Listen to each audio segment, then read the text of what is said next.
Instant loan देने वाली apps के आतंक के चलते गूगल ने अपने प्ले स्टोर से इन्हें हटा दिया है।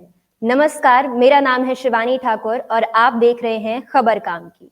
जी हाँ, बिल्कुल सही सुना आपने। बहुत सी ऐसी एप्स हैं जो इंस्टेंट लोन प्रोवाइड करती हैं लोगों को, लेकिन ऐसी एप्स के फ्रॉड के चलते जो कुछ भी अभी सामने आया है, बहुत से सुसाइड केस सामने आए हैं, इसके चलते जांच हुई और उसके बाद गूगल ने ये फैसला लिया, 100 से भी अधिक इंस्टेंट लोन देने वाली एप्स को हटा दिया गया है।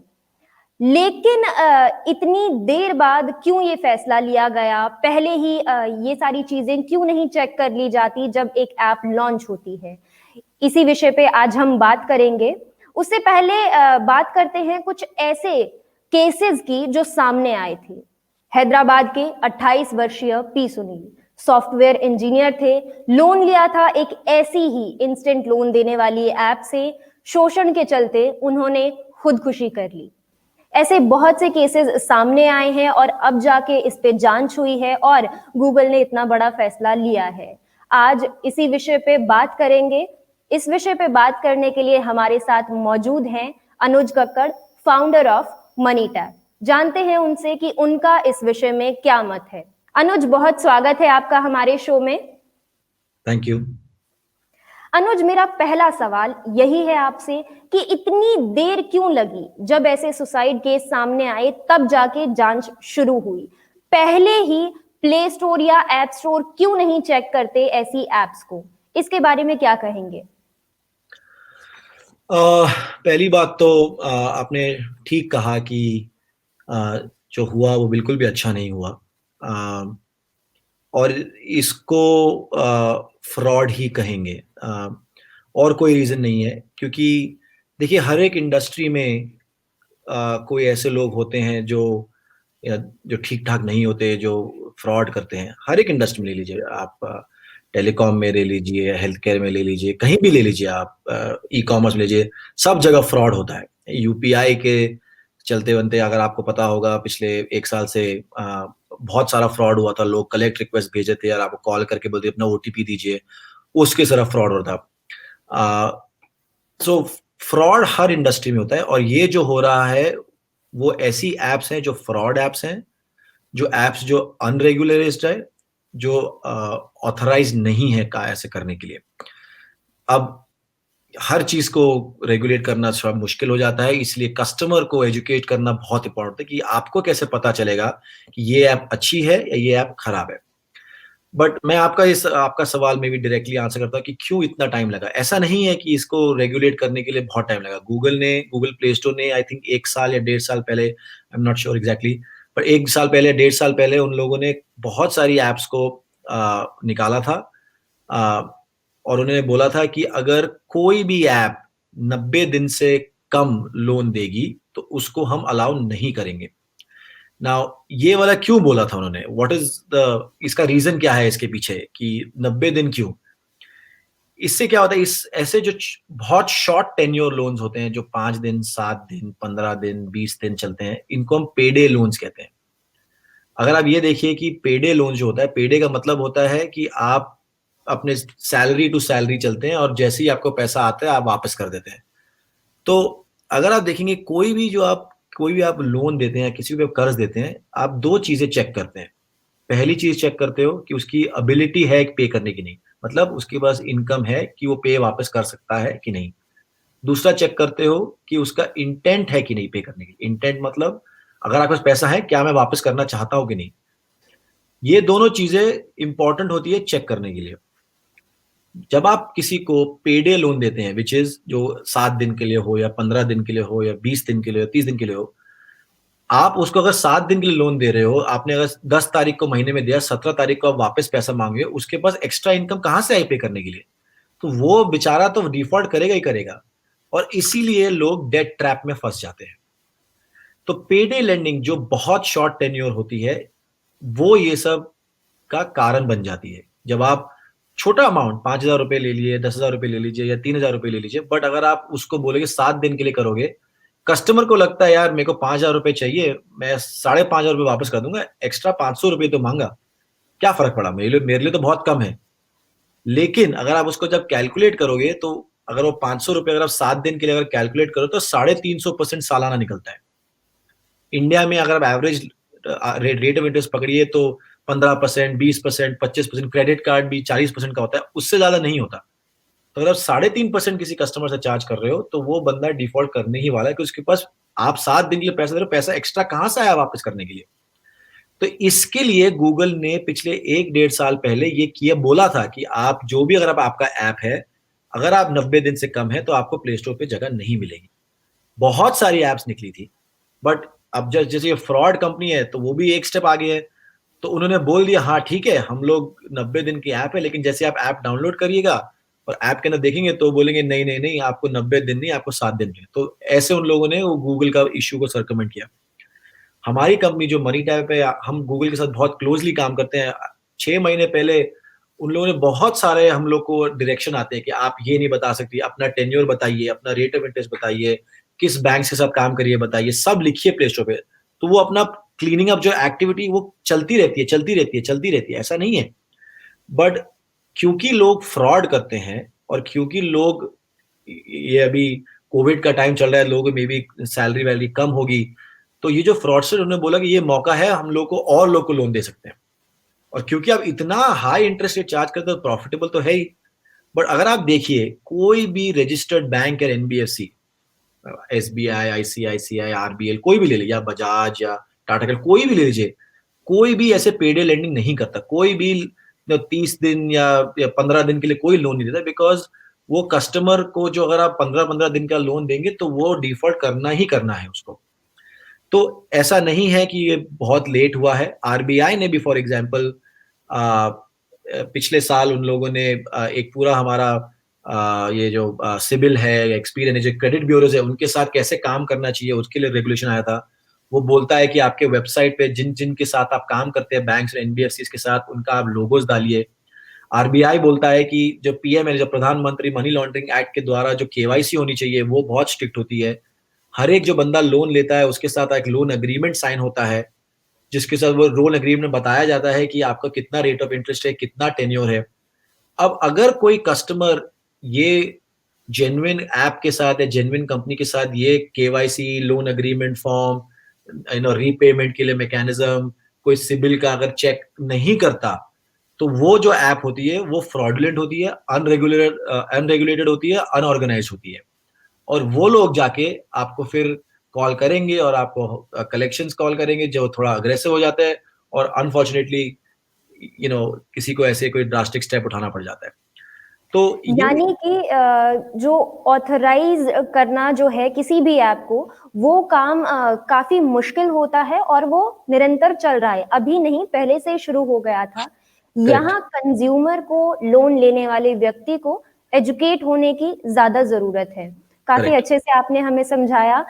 एक सवाल ये पूछना चाहूंगी कि ऐसा क्यों होता है कि लोग किसी भी बैंक से लोन लेने की बजाय या किसी भी फाइनेंसिंग प्लेटफॉर्म जो ऑथराइज्ड है, ट्रस्टवर्दी है, उससे लोन लेने की बजाय ऐसी एप्स की तरफ क्यों जाते हैं? देखिए, जैसे आरबीआई एक पूरा कैंपेन करता है ना, सतर्क कस्टमर, वो आपको बताता है कि आप अपना ओटीपी किसी के साथ शेयर मत करिए, आप अपना बैंक स्टेटमेंट कोई मांगेगा नहीं। क्यों करता है ये सारे बैंक आरबीआई? क्योंकि फ्रॉडस्टर जो होते हैं वो फिगर आउट कर लेते हैं कि अगर कस्टमर को मैं बोलूंगा तो वो लोग अपना ओटीपी दे देंगे या नहीं देंगे।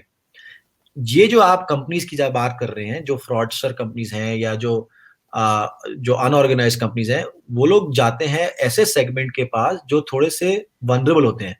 मे बी उनकी सैलरी थोड़ी कम होती है, मे बी उनको कोई दिक्कत आ गई होती है, और वो लोग बोलते हैं कि आपको हम लोग इंस्टेंटली पैसा दे देंगे, कोई डॉक्यूमेंट की जरूरत नहीं है। अब कोई डॉक्यूमेंट की जरूरत नहीं है, ऐसा तो कभी किसी कब पॉसिबल ही नहीं है ना। आपका हमें केवाईसी लेना होता है, इनकम स्टेटमेंट लेनी होती है, सिबिल के साथ या कोई भी आपका क्रेडिट ब्यूरो के साथ चेक करना होता है, लोन एग्रीमेंट फॉर्म साइन होनी होती है, एनपीसीआई के द्वारा या ई मैंडेट या ई नैच या फिजिकल नैच होता है, जो विजय ऑटो डेबिट जिसको बोलते हैं, वो सेटअप करना पड़ता है।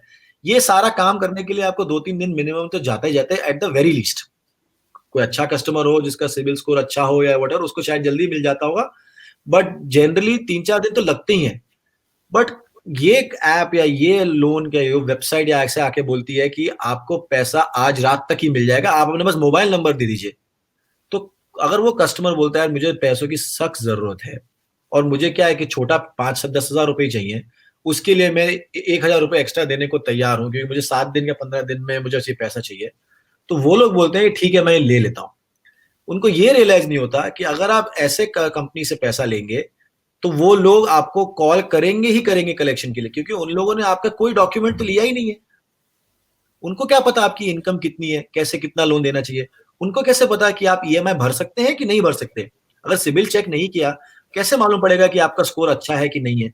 अगर आपका स्कोर अच्छा नहीं है या आपके पास इनकम नहीं है तो आपको लैंड नहीं करना चाहिए, आपको पैसे नहीं देने चाहिए। अगर आपकी इनकम से 20,000 रुपए है और अगर आप 20,000 रुपए का ही 1 महीने के लिए लोन ले रहे हैं तो वो पैसा कभी वापस नहीं आएगा। आप अपना रेंट कैसे देंगे, खाना कैसे खाएंगे, तो वो लैंड नहीं करना चाहिए वो पैसा आपको। पर ऐसी कंपनी अगर कोई डॉक्यूमेंटेशन नहीं लेती है और बोलती है आज के आज ये पैसा आज ले लीजिए, तो वो तो आपको फ्रॉड कर ही करेंगी ना। और उसके चलते बनते आपको बहुत हाई इंटरेस्ट रेट चार्ज करेंगी और फिर उसके बाद आपको कॉल कर करके बोलेंगे आप पैसा वापस करिए। बिकॉज अगर आप मैं बहुत आपसे इंटरेस्ट चार्ज कर रहा हूं तो मेरे को प्रॉफिटेबल तो बन ही जाएगा ना। तो ऐसे लोग जो जो थोड़े से जो जिनकी थोड़ी नीड थोड़ी ज्यादा होती है या शायद उनको मे भी समझ ना हो, ये जो उनको कस्टमर एजुकेशन है ये हमें करना चाहिए। सो मैं डीएलआई का पार्ट हूँ, DLI digital lenders association of India, मैं उसका पार्ट हूँ, मैं एग्जीक्यूटिव कमेटी में हूँ और हमारे पास 85 मेंबर्स हैं हमारे एज द डीएलआई के मेंबर्स हैं। बट हमारे पास इंडस्ट्री बॉडीज भी हैं, बहुत सारे बैंक्स एनबीएफसी हमारे इंडस्ट्री पार्टनर्स भी हैं और हम लोग एक बहुत बड़ा कैंपेन कर रहे हैं कस्टमर को एजुकेट करने के लिए कि अगर आपको KYC, loan agreement form, salary या ऐसी कोई चीजें आपसे नहीं पूछी जाए, प्लीज उससे पैसा मत लीजिए। और अगर आपसे 30 दिन के कम से अगर आपको लोन मांग रहे हो तो प्लीज पैसा मत दीजिए, बिकॉज अगर आपका ही इसमें घाटा होगा, आपको अनफॉर्चुनेटली ऐसे फ्रॉडस्टर्स से आपसे पैसा लेना पड़ेगा और फिर वो आपको कॉल कर करके आपको तंग करेंगे। तो कस्टमर एजुकेशन के द्वारा बहुत कुछ काम करना है। गूगल ने अपनी तरफ से जो वो कर सकते हैं, क्योंकि वो ये कांस्टेंट मॉनिटरिंग वो लोग कर रहे हैं।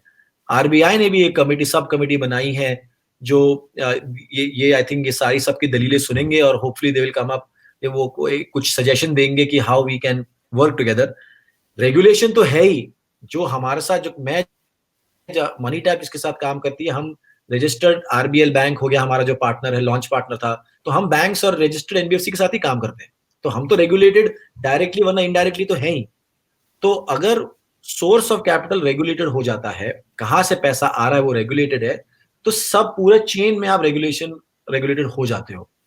बट ये जो कंपनीज हैं जो अनरेगुलेटेड है, जो अंडर द रेडार चलते हैं, जो शायद आपका वनरेबल होने का या आपको दिक्कत होने के चांस में आपको एक वो मौका उठाते हैं, वो वाले लोग हैं जो ये प्रॉब्लम में पड़ जाते हैं। और मेरा आपके कस्टमर, आपके व्यूअर्स के साथ यही विनती है कि अगर कोई कंपनी आपको बहुत छोटे टेन्योर के लिए बहुत हाई इंटरेस्ट पे दे रही है और कोई डॉक्यूमेंटेशन नहीं मांग रही और बोल रही है आपको कि 24 घंटे में पैसा देंगे, उनसे पैसा मत लीजिए आप।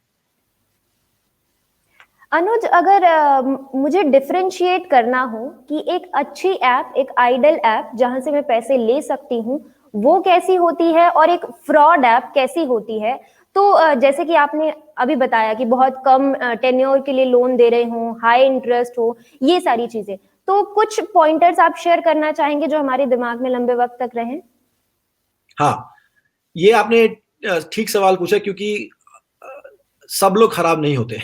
तो कोई जो लोग खराब होते हैं वो पूरी इंडस्ट्री को खराब एक नाम दे देते हैं, लेकिन सब लोग खराब नहीं होते। सब लोग, हम लोग 5 साल से मनी टैप काम कर रही है, हम लोग रजिस्टर्ड एंटिटीज के साथ है, हमारा खुद का एक एनबीएफसी है। तो हम लोग कोशिश कर रहे हैं कि हम लोग ऐसा कोई भी काम ना करें जहां पे हमको कभी भी कोई भी आरबीआई से कोई रेगुलेशन के हमने किसी को फ्लाउट किया हो या हमने कोई रूल नहीं फॉलो किया हो। बट एज अ कस्टमर, कोई आपका जो कस्टमर है या आपका दर्शक है, उसको अगर ऐसा लगे कि कोई केवाईसी नहीं हो, पहली नंबर, दूसरा कोई लोन अग्रीमेंट फॉर्म ना साइन किया हो, तीसरा कोई आपसे कोई कोई पैन कार्ड या कोई नहीं मांगा हो ताकि वो एक कोई सिबिल या एक्सपीरियंस, कोई क्रेडिट ब्यूरो चेक न करे, चौथा कोई रीपेमेंट नहीं सेटअप किया। पहले पुराने जमाने में वो पोस्ट डेटेड चेक्स लेते थे, अब एनपीसीआई के द्वारा आप ई मैंडेट, ई नैच कर सकते हैं। आपके साथ कोई इनकम प्रूफ नहीं शेयर कर रहे। कोई आपने बोला कि हमें कोई इनकम प्रूफ नहीं चाहिए, बैंक स्टेटमेंट नहीं चाहिए, सैलरी स्लिप नहीं चाहिए, कुछ भी नहीं चाहिए, आपका कोई आपको जितना पैसा चाहिए हम दे सकते हैं। और सबसे बड़ा छठवां, अगर आपका टेन्योर बहुत छोटा हो तो इंटरेस्ट रेट तो है ही, अगर आप कस्टमर अगर कैलकुलेट कर सके, पर वो थोड़ा मुश्किल होता है उसी वक्त की। अगर आप मुझे 350 रुपए 7 दिन के लिए चार्ज कर रहे हैं तो सालाना कितना होता है, ये मे बी आप उस वक्त कैलकुलेट नहीं कर पाएंगे।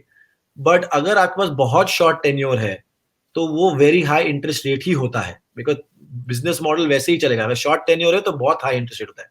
तो अगर आप ये 6-7 चीजें में से अगर 3-4 चीजें अगर आपके साथ नहीं हो रही हो, तो प्लीज आपके दिमाग में एक रेड फ्लैग जाना चाहिए।